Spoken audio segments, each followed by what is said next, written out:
Yeah. So the movie we watched was From Shock to Awe, and it introduced us to two characters, Matt Call and Mike Cooley, both soldiers with PTSD and severe trauma from fighting in the war. Yes. First we meet Mike, and Mike has a lot of anxiety. It's shown in the beginning when he's going to like driving to school that it's difficult for him not to like to be in the moment of driving to school and not thinking about when he was actively like in duty in like war. And he mentions how a quote that I took from him was, "How do I step out into the world and become a worker?" Because he's so used to, fighting and trying to live his day-to-day life. It's just difficult for him, and he's angry. He was sick. He took it out on his wife at for a while, and his wife was also and a member was also serving, and she also was using and all that. And then Matt, he there was a divide between his oldest son and him due to his all the medication he was taking. It he basically isolated himself from his family. He's also very, very anxious. You can just kind of tell by his mannerisms and how he's talking and everything. And he mentioned how part of his job was collecting body parts and he didn't even know if they were boy body parts, girl body parts. He was, as he said, he was nothing but a killer.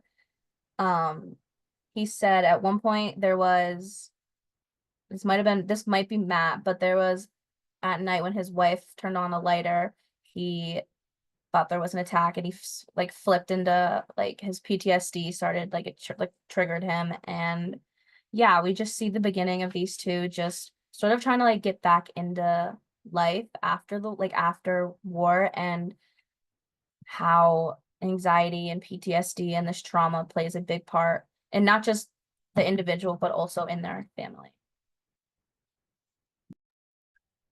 The diagnosis that we have come up with is post-traumatic stress disorder.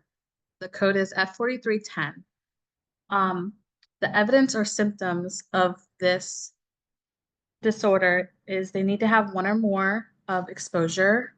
Um, One of the characters was experiencing the traumatic events at war firsthand, as well as the characters were exposed to, um, sorry, aversive details like finding human remains after a landmine explosion. Um, for intrusion, they have to have one or more symptoms.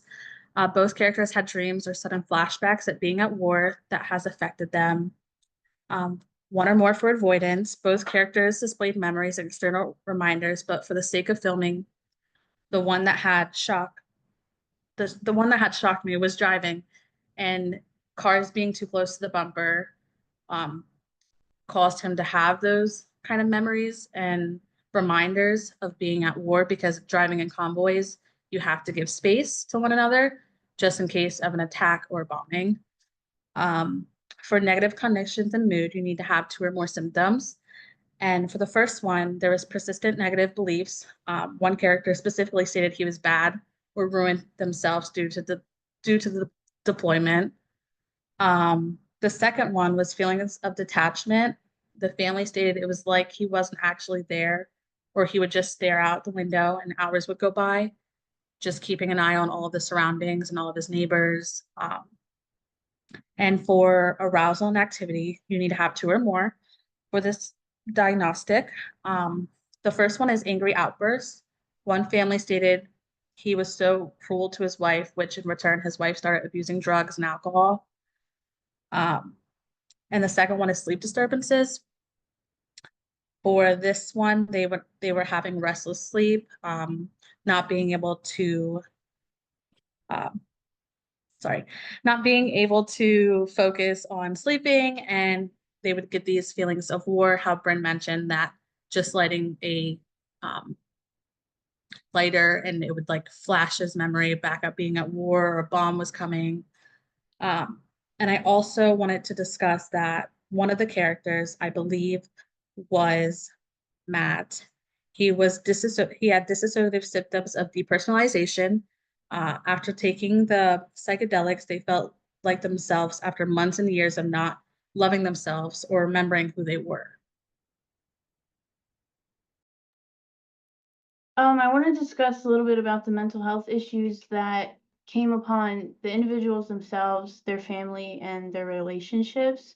Both Matt and Mike, they were deeply altered when they returned back from war. A lot of their experiences show emotional dysregulation. They describe ongoing anxiety, depression, rage, and there was a lot of mention of suicidal ideation between the spouses. So that was very prevalent while dealing with the PTSD symptoms that they have. Um, Difficulty sleeping, startle response, like how we spoke about the lighter, persistent feelings of threat.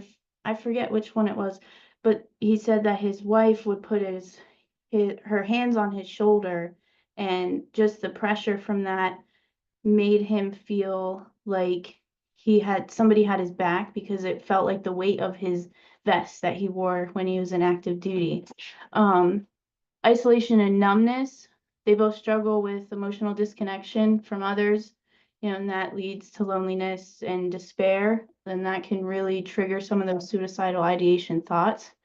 Um, Functional impairment, ability to, maintain employment and pursue education, just daily routines is severely compromised, because like at this, you snap your finger, like something can happen that can trigger those symptoms and just send them down like the wrong road.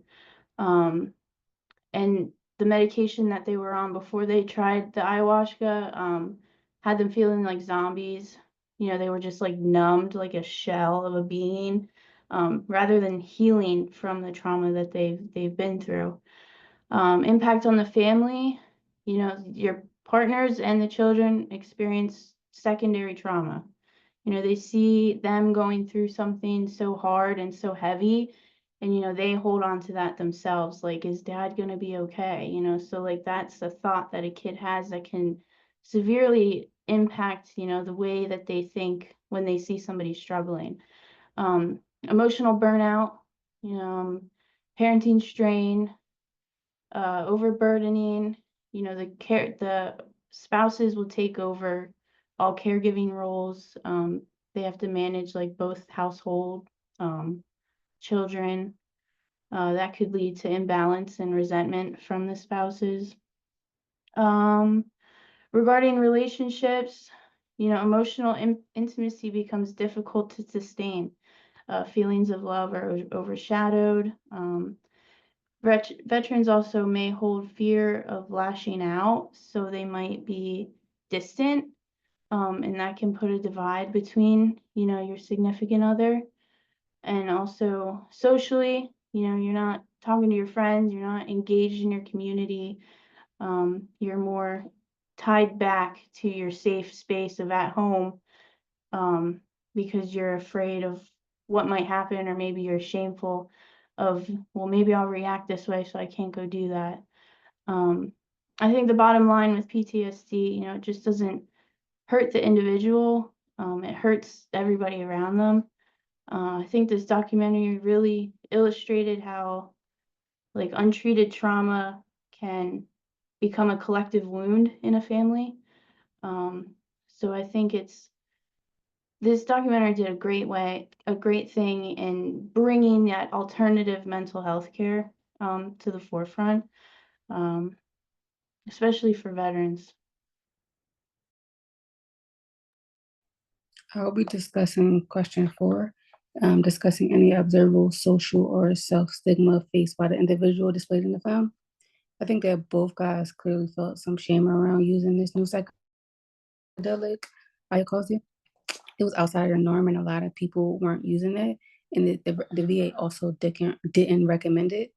There's a self stigma around also for both guys needing any help in the first place. They felt like they shouldn't need help, or they just also felt like ashamed to ask for help.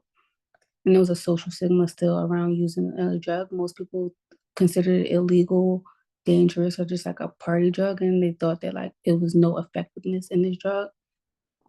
Both guys also deal with the pressure to act tough and not show any weakness, which makes it even harder for them to reach out. they felt embarrassed to like ask family for help or to like lean on their wives for like any extra support. For question 5, I also described the impact of mental health issue on the individual's work, school, or like other aspects of their life. Because both guys were afraid to ask for help and were kind of ashamed of using this illegal drug, their PTSD basically took over their whole lives. For Matt, he couldn't hold down a job. He isolated himself from the world. He didn't show much. He didn't show like much affection to his family. Um, for both guys, they weren't functioning normally. Day-to-day stuff became a struggle.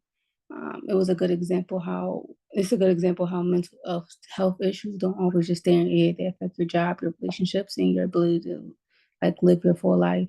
For their wives, they had like no affection to their wives, and for kids, like they just felt numb. So